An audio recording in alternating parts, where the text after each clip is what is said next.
organic, unpredictable, unknown, lovely, beautiful, a sense of fulfillment.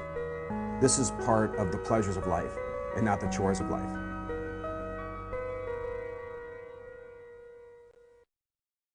Coming up tonight on Daily Iowan TV, we have the latest in the fallout over Alpha Phi's polarizing bid day video. Plus, rooftop bars may soon arrive on the Iowa City skyline. Coming up in sports, the Cyhawk Series is upon us again. See where Iowa and Iowa State match up this weekend. All that and more coming your way. Daily Iowan TV starts now.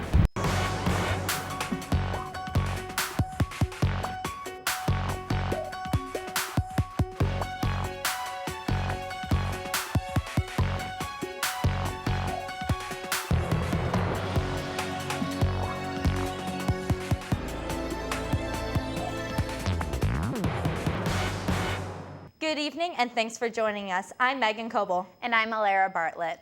We begin tonight with a video gone viral in Iowa City. On Monday, the University of Iowa's Alpha Phi chapter celebrated bid day with the other Pan-Hellenic sororities. They welcomed their new members with a tune sung by their sophomore contingent.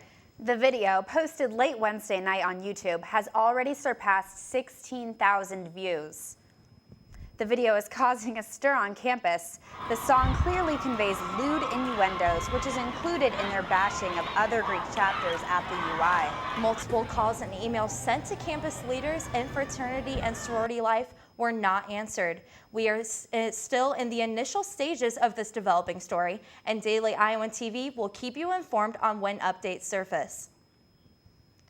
Faculty and staff of the College of Liberal Arts and Sciences gathered in the Iowa Theater on Thursday afternoon to hear from Dean Shadon Janali about current issues and potential solutions for the college. Dean Janali hit on some of the strengths of the college, such as student success and outreach and engagement, before addressing some of the college's obstacles.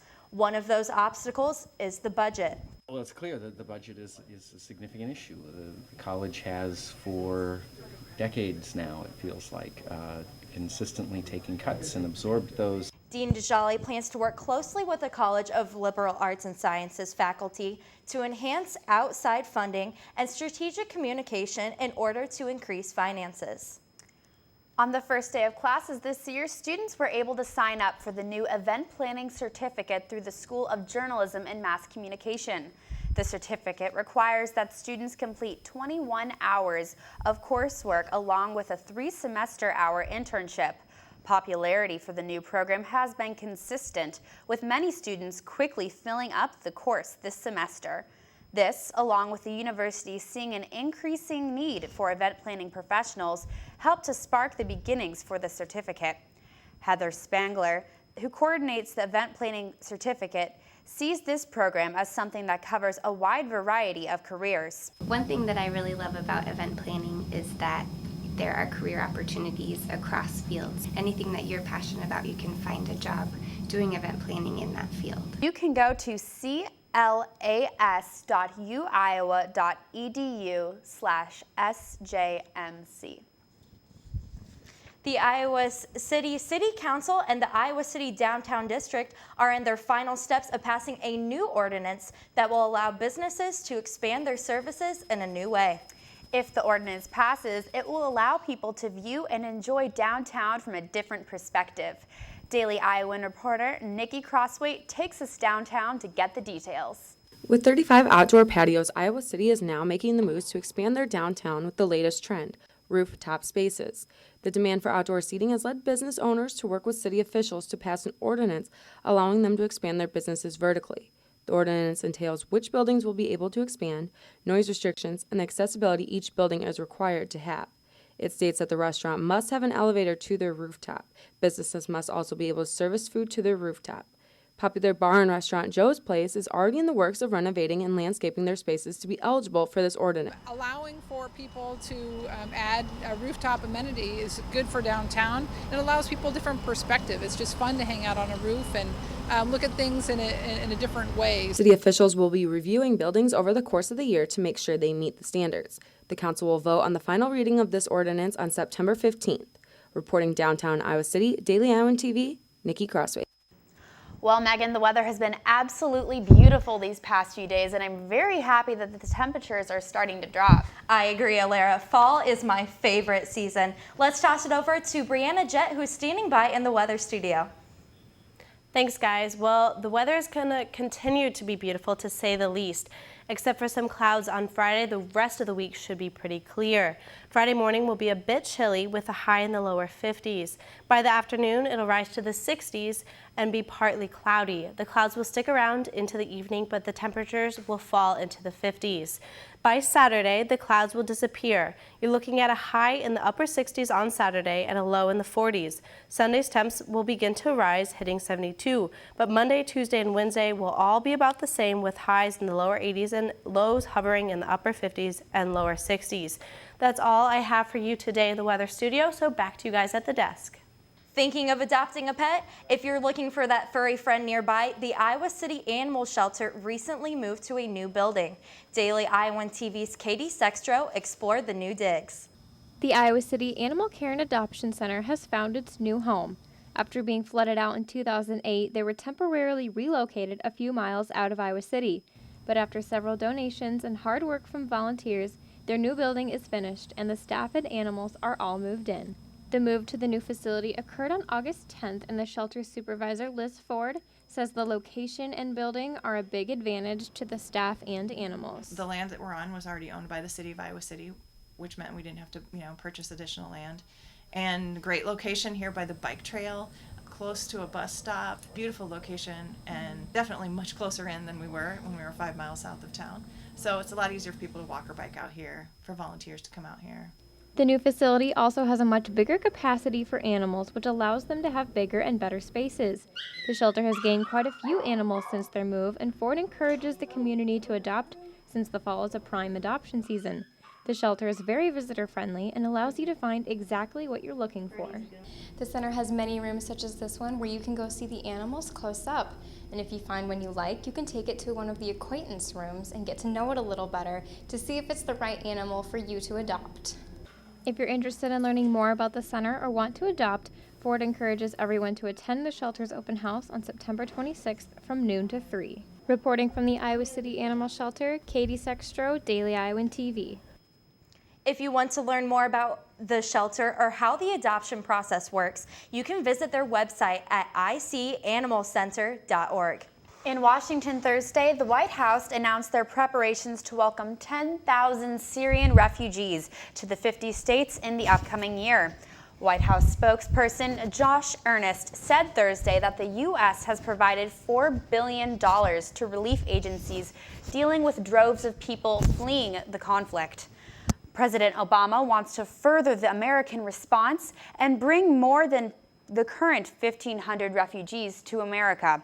The State Department says that there are currently 15,000 Syrians waiting and processing to be admitted to American soil. There's always discussion when Iowa and Iowa State butt heads. Let's toss it over to the sports studio where Taylor Brooks and Danny Payne preview the battle for state supremacy. After the first game of the season, Danny, there seems to be a little feeling in the air that some Hawkeye fans can just take a deep breath and relax. However, not too deep of a breath yet, as we remember last year's game. I know I do. Definitely, and there's obviously some unfinished business left between Iowa and Iowa State. This field goal from last year was a 42-yard field goal for Iowa State to come back and beat Iowa 20-17. They came back from a 14-3 deficit, so that was absolutely insane. Now, Taylor, there are some questions answered in Iowa's opener last week. However, there are still some that remain. You know, in that season opener, Danny, there were 7 Hawkeyes who made their first career start, and that list compiled of running back LaShawn Daniels Jr., left tackle Boone Myers, defensive end Nathan Bujada, defensive tackle Jaleel Johnson, linebackers Cole Fisher and Ben Neiman, and strong safety Miles Taylor. Even with all these new starters, there were a few who were underestimated before and after the game. Exactly, Danny, and I took a look specifically at the linemen and the tackle who played their part and played it well. They say in order to play Iowa football, you got to be able to tackle to play here. And the tackles that came from these linemen on both sides of the ball did. Excellent job. Great job blocking. That's impressive. Let's start on the offensive side. Left tackle Boone Myers and right tackle Ike Bodiger now combine for 3 starts under their belt instead of just 1. We were, what's the word I'm looking for? Maybe, concerned. You're always concerned when guys haven't played. But holding them together is center Austin Blythe. All in all, he's the glue of this offensive line. That's who we want to be. We want to be a power football team, and we want to drive guys off the ball. But the performances of Meyer and Bodiger didn't go unnoticed in the season opener. The 2 and help from the other offensive tackles allowed Iowa to rush 210 yards and did not allow a sack against Illinois State. The quality of those guys, the way they think, their integrity levels, their work ethic. Just kind of got more comfortable in there. Hopefully that offensive line keeps their feet on the ground for game 2. Now, the defensive side of the ball. The glue for these linemen is obviously Drew Ott. There's no question asked about that one. But Jaleel Johnson and Nate Bajada are racking up the tackles as well. Johnson with 4 and Bajada with 3 from the season opener. For the first time, those guys played when it counted. Both Nathan and Jaleel did a nice job. With a man like Ott leading this pack, there's no wonder these defensive linemen are already stepping up their game. It's really been going hard ever since he got here, but he just has grown as a football player. Stepping up their game is something that all of the linemen need to continue as the season gets further and further along. And in the words of head coach Kirk Ferentz, you can always get better. I mean, every player can get better. Oh, the classic words of head coach Kirk Ferentz. Certainly could have predicted what he was going to say there. Definitely. But from this Iowa State and Iowa game, there seems to be a lot that's going to be at stake this week. And to break it down for us, we will send it over to Ian Murphy and Laura Belanda standing by. Guys? Thanks, Danny and Taylor. Definitely a lot to determine in this Cy-Hawks series, but it may come down to one matchup in the trenches. That's right, Laura. Iowa State's Jake Campos versus Iowa's Drew Ott. Campos, a 6'8", 297-pound redshirt sophomore, drew the honor of matching up against Ott on Saturday. And Iowa State head coach Paul Rhodes. He's elusive. He can move on his feet, so he has the ability to make big plays or turn broken plays into big plays. So we're gonna have to contain him. And Iowa State head coach Paul Rhodes had this to say: "I think that's a good matchup. Jake certainly has to be motivated because Ott's one of the best in the country. Absolute best in the country, and Jake's going to have his hands full." In 2014, Campos was first-team All-Big 12 and started Iowa State's final 11 games as a redshirt freshman. Meanwhile, Ott's resume needs no refreshing. The senior posted 2 sacks in Iowa's win over Illinois State and was named to multiple preseason watch lists. But there's obviously more to a big game than just that matchup. We took a look at a few stats in this week's By the Numbers.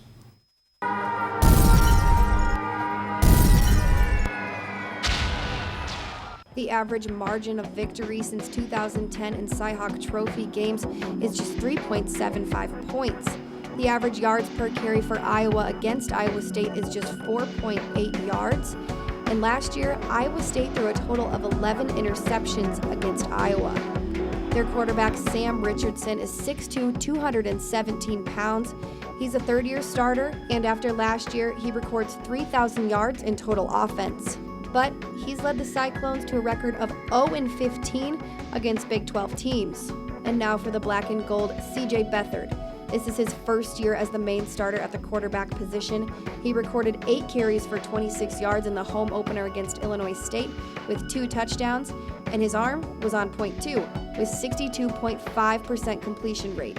The Cy-Hawks series dates back to 2004, with Iowa State leading Iowa with 6 titles to 5. Richardson led the Cyclones to a season-opening victory, 31-7 over the UNI Panthers. But with a new man in the pocket for the Hawkeyes, hopefully they can turn the tables on Saturday. Now, Danny and Taylor, what's the rest of the Big Ten looking like?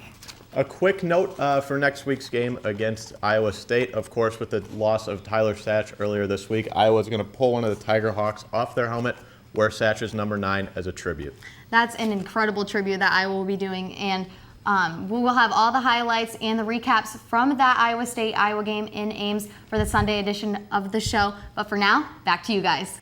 That's all we have for you tonight here on Daily Iowan TV. Be sure to tune in every night for your latest news, weather, and Hawkeye sports. Thanks for joining us. I'm Megan Coble. And I'm Alara Bartlett. Have a great weekend, Iowa City.